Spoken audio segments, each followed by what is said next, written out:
ಅವರ ಯೋಗ್ಯತೆಗೆ ನೆಟ್ಗೆ line ಡಿಸಿಪ್ಲಿನೇ follow ಮಾಡೋದಿಲ್ಲ. ಟ್ರಾಫಿಕ್ ಅಲ್ಲಿ, ರೋಡಲ್ಲಿ ರೆಡ್ ಬಂದಾಗ ನಿಲ್ಲಬೇಕು, ಆಂಬರ್ ಬಂದಾಗ ರೆಡಿ ಆಗಬೇಕು, ಏನದು ಗ್ರೀನ್ ಬಂದಾಗ ಹೊರಡಬೇಕು. ಇದನ್ನೇ ಅವರು ಫಾಲೋ ಮಾಡಲ್ಲ. ಸಂಸ್ಕೃತಿಯನ್ನ ಉಳಿಸ್ಬೇಕು, ಧರ್ಮವನ್ನ ಕಾಪಾಡಬೇಕು. ನಮ್ಮ ಜನ ಒಂದು ಬಸ್ ಬಂದ್ರೆ ಅದರೊಳಗಡೆ ಕಿಟಕಿಯಿಂದ ತೂರಿ ಅದನ್ನ ಟವಲ್ ಹಾಕಿ ಅದನ್ನ ಹಾಕಿ ಇದನ್ನ ಹಾಕಿ ಮುದುಕರು, ಬಾಣಂತಿ, ಬಸುರಿ, ಮಕ್ಕಳಿರೋರು, ಕೈಯಲ್ಲಾಗದೇ ಇರೋರು, ಅಂಗವಿಕಲರು, ನನ್ನನ್ನೆಲ್ಲ ಬಿಟ್ಬಿಡಿ, ಪಾಪ ತುಂಬಾ ವಯಸ್ಸಾಗಿರೋರು, ಇವ್ರನ್ನ ಯಾರನ್ನೂ ನೋಡದೆ ತಳ್ಕೊಂಡು ಮೊಣಕೈಯಲ್ಲಿ ಕೂತ್ಕೊಂಡು ಕಾಲು ತೊಳ್ಕೊಂಡು ಪಕ್ಕದಲ್ಲಿ ತಳ್ಕೊಂಡು ಜಗಳಗಳಾಡ್ಕೊಂಡು ಬೊಯ್ಕೊಂಡು ನುಗ್ಗಿ ಸಾಲಿನಲ್ಲಿ ನಡಿಬೇಕಾಗಿರುವಂಥದ್ದು ಏನ ಹೆಂಗೆ ನುಗ್ಗಿ ಹೋಗಿ ಕೂತ್ಕೊಳ್ಳುವಂತ ಈ ಜನ ಸಂಸ್ಕೃತಿಯನ್ನ ಶಿಸ್ತನ್ನ ಪಾಲನೆ ಮಾಡೋದಕ್ಕೆ ಬರದೇ ಇರೋರು ಸಂಸ್ಕೃತಿಯನ್ನ ಪಾಲಿಸ್ತಾರಂತೆ. ಇದು ಹೆಂಗ್ರಿ ಸಾಧ್ಯ?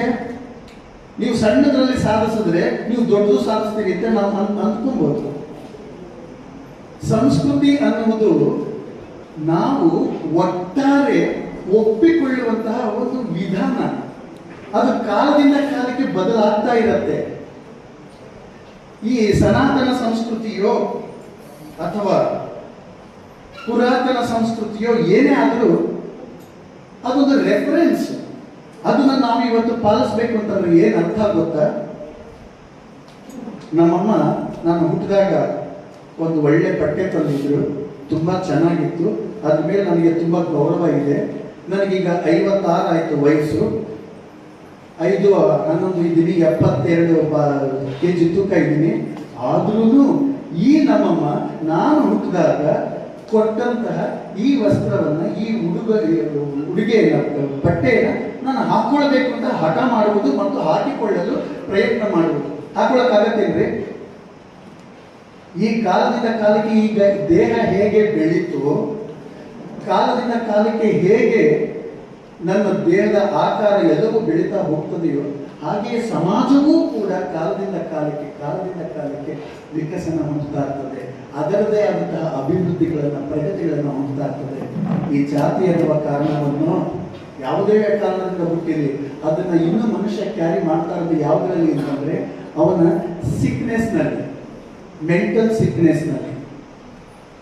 ಅದು ಮಾನಸಿಕವಾಗಿ ಇದು ಉಳ್ಕೊಂಡಿದೆ. ನಾವು ಅವುಗಳನ್ನ ರೆಫರೆನ್ಸ್ ಆಗಿ ಇಟ್ಕೊಳ್ಬಹುದು, ರೆಫರೆನ್ಸ್ ಆಗಿ ಅದನ್ನ ಅಧ್ಯಯನ ಮಾಡಬಹುದು, ಈ ಮಟ್ಟಕ್ಕೆ ಹೇಗೆ ಬಂದಿದ್ದೇವೆ ಅಂತ ಹೋಗ್ಬೋದು. ಆದ್ರೆ ಅದನ್ನೆಲ್ಲ ನಾವು ಪಾಲಿಸಲಿಕ್ಕೆ ಸಾಧ್ಯವೇ ಇಲ್ಲ. ನಾನು ಆಕ್ಸಿಡೆಂಟ್ ಏನೋ ಆದಾಗ ನಾನು ಗೌಡರು ಅಥವಾ ನನ್ನ ಬ್ರಾಹ್ಮಣ ಅಥವಾ ನಾನು ಮುಸ್ಲಿಂ ಅಂತ ಅಂದ್ಕೊಂಡು ನನಗೆ ಆ ಜಾತಿಯ ರಕ್ತ ಬೇಕು ಅಂತ ನಾನು ತಗೊಳ್ಳೋದಿಕ್ಕೆ ಆಗೋದಿಲ್ಲ.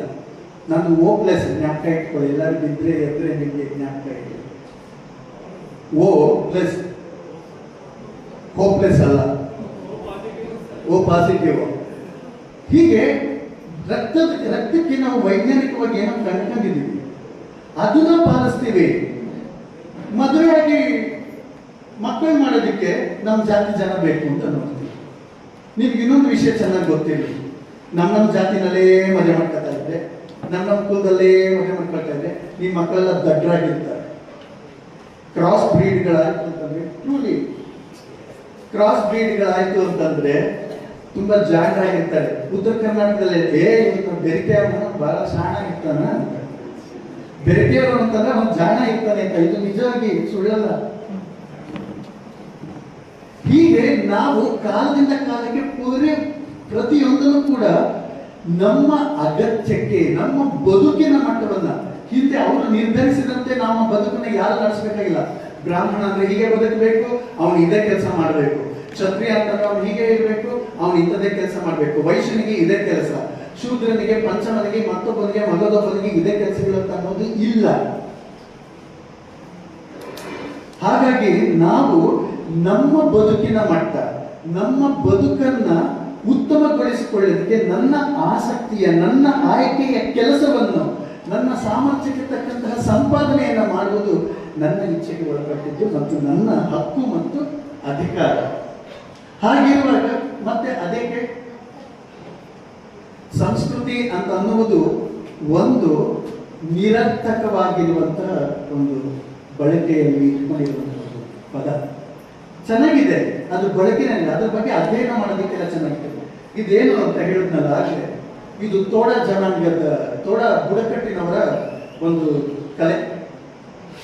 ಈ ತೋಡ ಬುಡಕಟ್ಟಿನವರದು ಏನಿತ್ತು ಅಂತಂದ್ರೆ, ಈ ಅವರು ತಾವು ಪಾಂಡವರ ಜೊತೆಗೆ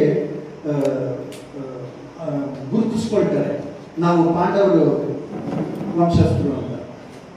ಅವರಲ್ಲಿ ತೋಡ ಜನಾಂಗದಲ್ಲಿ ಮೊನ್ನೆವರೆಗೂ ಒಂದು ಸುಮಾರು ಒಂದು 20-22 ವರ್ಷದ ಹಿಂದಿನವರೆಗೂ ಕೂಡ ಒಂದು ಹೆಣ್ಣು ಮಗು ಒಂದು ಮನೆಗೆ ಒಬ್ಬೊಂದು ಅಣ್ಣನಿಗೆ ಮದುವೆ ಆಯ್ತು ಅಂತಂದ್ರೆ ಅವಳ ತಮ್ಮಂದರಿಗೆಲ್ಲ ಹೆಂಡತಿನೇ. ನಾನು ಮದುವೆ ಆದ್ರೆ ನನ್ನ ಮನೆಗೆ ನನ್ನ ಹೆಂಡತಿ ಅಂತ ನಾನು ಕರ್ಕೊಂಬಂದ್ರೆ ಆ ಹೆಂಡತಿ ನನ್ನ ತಮ್ಮಂದರಿಗೆಲ್ಲ ಹೆಂಡತಿ. ನಾನು ತೋಡದವನು ಆಗಿದ್ರು, ಅವಾಗಿನ ಕಾಲದಲ್ಲಿ ಇದ್ದಿದ್ರು, ಒಬ್ಬನೇ ಮಗ ಆಗಿದ್ದಿದ್ರೆ ನನಗೆ ತಲೆನೋವು ಇರ್ತಿರ್ಲಿಲ್ಲ. ನೋಡಿ, ಇಂತಹದೊಂದು ಕಲ್ಚರ್ನ ನಾವು ಫಾಲೋ ಮಾಡ್ಕೊಬೇಕು ಅಂತಂದ್ರೆ ಈ ಸಮಾಜದಲ್ಲಿ, ಈ ಹೊತ್ತಿನಲ್ಲಿ ಅವರು ಅದನ್ನು ನೋಡ್ಲಿಕ್ಕೆ ಸಾಧ್ಯವಾಗತ್ತ. ಅವರು ತಮ್ಮ ಸಂಸ್ಕೃತಿ, ತಮ್ಮ ಗುರುತು ಅಂತ ಇಟ್ಕೊಳ್ತಾ ಇರೋದು ಈ ತರ ಹಾಡುಗಳಲ್ಲಿ, ಈ ತರ ಕಲೆಗಾರಿಕೆಗಳಲ್ಲಿ ಹೊರತು ಬದುಕುವ ರೀತಿಯಲ್ಲಿ ಅಲ್ಲ. ಅವರು ಅದನ್ನ ಬಿಟ್ಬಿಟ್ಟಿದ್ದಾರೆ, ಯಾವಾಗಲೂ ಬಿಟ್ಬಿಟ್ಟಿದ್ದಾರೆ. ಅವರಲ್ಲಿ ಸೆಕ್ಸ್ ಮತ್ತೆ ಫುಡ್ ಇದಕ್ಕೆ ಬೇರೆ ಪದಗಳಿಲ್ಲ, ಎರಡಕ್ಕೂ ಒಂದೇ ಪದ. ಊಟನೂ ಒಂದೇ, ಕಾಮವೂ ಒಂದೇ. ಅಂದ್ರೆ ಅವರು ಅಷ್ಟೊಂದನ್ನ ಸಹಜವಾಗಿ ಸ್ವೀಕರಿಸಿದ್ರು ಅಂತ. ಅಂದ್ರೆ ಅಷ್ಟೊಂದು ಫ್ರೀಕ್ವೆಂಟ್ ಆಗಿ ಊಟ ಮಾಡಿದಂಗೆ ಸೆಕ್ಸ್ ಮಾಡ್ತಾ ಇದ್ರು ಅಂತ ಅಲ್ಲ. ಅಂದ್ರೆ ಅದನ್ನು ಅಷ್ಟು ಸಹಜವಾಗಿ, ನೈಸರ್ಗಿಕವಾಗಿ ಸ್ವೀಕರಿಸಿದ್ರು. ಹೀಗೆ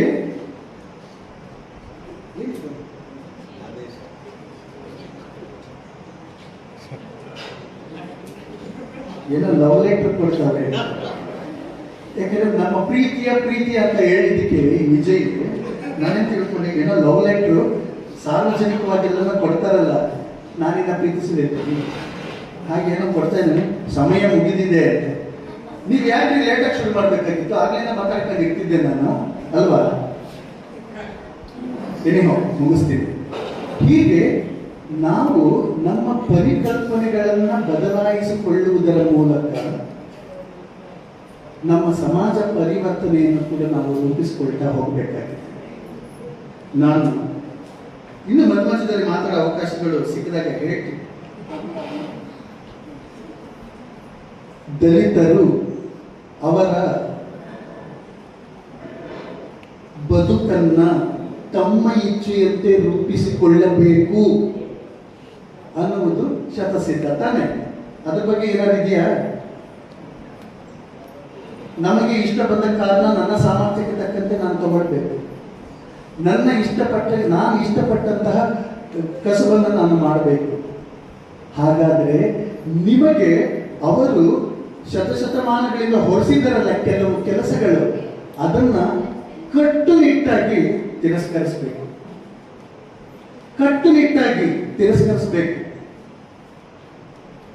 ಮುಚ್ಚೆ ಕುಡಿದ್ರು ತನ್ನ ಇಚ್ಛೆನಲ್ಲಿ ಇರ್ತೀನಿ ಅಂತ ಅನ್ನೋ ಒಂದು ಗಾದೆ ಮಾತು ನನಗೆ. ನಾನು ನನ್ನ ಕೆಲಸವನ್ನು ನಾನು ಮಾಡ್ಕೊಂಡಿದ್ದೆ, ನನ್ನ ಇಷ್ಟದ ಕೆಲಸವನ್ನ ಮಾಡ್ತೇನೆ ಹೊರತು ನೀವು ಅಂದ್ರೆ ನಾವು ಯಾವ ರೀತಿಯಲ್ಲಿ ಬದುಕಬೇಕು ಅಂತ ಒಂದು ಗುರುತು ಹಾಕಿದ್ರಲ್ವ, ಆ ರೀತಿಯಲ್ಲಿ ನಾನು ಬದುಕುವುದಿಲ್ಲ. ನನ್ನ ಬದುಕಿನ ಮಟ್ಟವನ್ನು ನಾನು ಗುರುತಿಸ್ಕೊಳ್ತೇನೆ, ನನ್ನ ಜೀವನ ಕ್ರಮವನ್ನ ನಾನು ರೂಪಿಸಿಕೊಳ್ತೇನೆ. ನನ್ನ ಆಯ್ಕೆ, ನನ್ನ ಸ್ವಾತಂತ್ರ್ಯದ ಪ್ರಕಾರ ನನ್ನ ಶಿಕ್ಷಣ, ನನ್ನ ಉದ್ಯೋಗ, ನನ್ನ ಸಂಗಾತಿ, ನನ್ನ ಮನೆಯ ರೀತಿ, ನನ್ನ ಮದುವೆ ಆಗುವ ರೀತಿ ಎಲ್ಲವನ್ನ ನಾನು ನಿರ್ಧರಿಸ್ತೇನೆ ಅಂತ ಅನ್ನೋದು ಆಗಬೇಕು.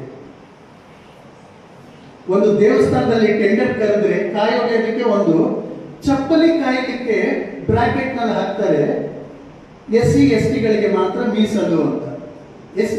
ಚಪ್ಪಲಿ ಕಾಯಕ್ಕೆ ಹೋಗ್ಬೇಕಂದ್ರು ನಾವು ನಮ್ಮಲ್ಲಿ, ನನಗೆ ಈ ಚಪ್ಪಲಿ ಬಗ್ಗೆ ತುಂಬಾ ತೀವ್ರವಾದ ಆಕ್ಷೇಪ ಇದೆ. ದೀಪ ಹಚ್ಚೋದಕ್ಕೆ, ಬಾಬಾ ಸಾಹೇಬ್ ಅಂಬೇಡ್ಕರ್ಗೆ ಪುಷ್ಪ ಹಾಕೋದಕ್ಕೆ ಚಪ್ಪಲಿ ಬಿಟ್ಟು ಹೋಗ್ಬೇಕಂತೆ. ಯಾತಕ್ಕೆ? ಚಪ್ಪಲಿ ಒಂದು ಕಾಯಕದ ಉತ್ಪನ್ನ, ಒಂದು ದೊಡ್ಡ ಸಮುದಾಯದ ಕಸುಬು. ಅದನ್ನು ಅವರು ಮಾಡಿದ್ದಾರೆ. ಅದನ್ನು ನಾವು ನಾವು ಹೊರಗಡೆ ಇರುವುದು ಅಂತಂದ್ರೆ ಇನ್ನೂ ನಾವು ಅಸ್ಪೃಶ್ಯತೆಯನ್ನು ಆಚರಿಸ್ತಾ ಇದ್ದೀವಿ ಅಂತ. ಅಸ್ಪೃಶ್ಯತೆಯು ಯಾವಾಗಲೂ ನೇರವಾಗಿ ಮನುಷ್ಯರನ್ನ ಹೊರಗಡೆ ಇಡುವುದರ ಮೂಲಕ ಅಸ್ಪೃಶ್ಯತೆ ಆಚರಣೆ ಅಲ್ಲ. ವಸ್ತುಗಳನ್ನ, ಪದಗಳನ್ನ ನೋಡಿ, ನಮ್ಮಲ್ಲಿ ಎಂತಹ ಶ್ರೇಷ್ಠತೆಯ ಕೀಳರಿಮೆಗಳು ಇರ್ತವೆ ಅಂತ. ನಮ್ಮ ಭಾಷೆಯಲ್ಲಿ, ನಮ್ಮ ಭಾಷೆಯ ಮಡಿವಂತಿಕೆ, ಪೃಷ್ಠ ಅಂತಂದ್ರೆ ಅದು ಶ್ರೇಷ್ಠ. ಪೃಷ್ಠ ಅನ್ನೋದು ಸಂಸ್ಕೃತ. ಕನ್ನಡದಲ್ಲಿ ಕುಂಡಿ ಅಂತಂದ್ರೆ ಅದು ಅಸಹ್ಯ, ನಗು. ಹೀಗೆ ಪ್ರತಿಯೊಂದು ಪದಗಳಿಗೂ ಕೂಡ ಹೀಗೆ ಮಾಡಿಟ್ಕೊಂಡಿದೆ. ಇಂತಹ ಅಸ್ಪೃಶ್ಯತೆ ಅನ್ನುವುದು ಬರೀ ಜನರನ್ನ ಹೊರಗಡೆ ಇಡುವುದರಲ್ಲಿ ಮಾತ್ರ ಇಲ್ಲ. ಅದು ಬದಲಾಗಬೇಕು ಅಂತಂದ್ರೆ ನಮ್ಮ ಸಾಹಿತ್ಯ, ನಮ್ಮ ಸಂಸ್ಕೃತಿ ಎಲ್ಲವೂ ಕೂಡ ಬದಲಾಗ್ತಾ ಹೋಗ್ತಾ ಇರ್ತದೆ.